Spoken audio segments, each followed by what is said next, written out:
Hello mga ka-treats! Gagawa tayo ng vegetable fritters or ukoy na gulay.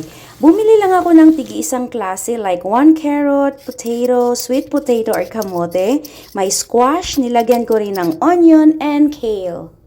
At kahit tigi-isang klaseng gulay lang naman ang binili ko, madami na rin pala and it's good for 6 person. Simple lang, hiwain lang natin lahat ng gulay into strips at pwede kayo gagamit ng iba't ibang klaseng gulay.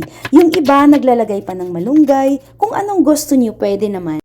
At ito na lahat, madami na rin. Ilagay lang natin sa mixing bowl at magtitimpla ng butter. Kayo na bahala magtansya sa panlasa na gusto nyo. Sa butter, pinagmix ko ang 1 cup flour, 1 cup cornstarch, 1 and a half cup water, salt, pepper, and patis. Keep stirring lang until ma-well mix ang butter bago ilagay sa gulay.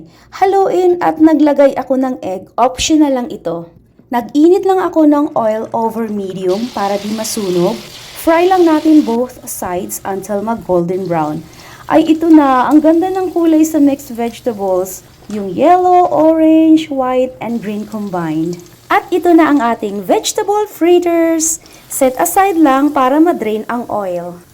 Ayan guys, di na masyadong mainit at pwede na nating tikman.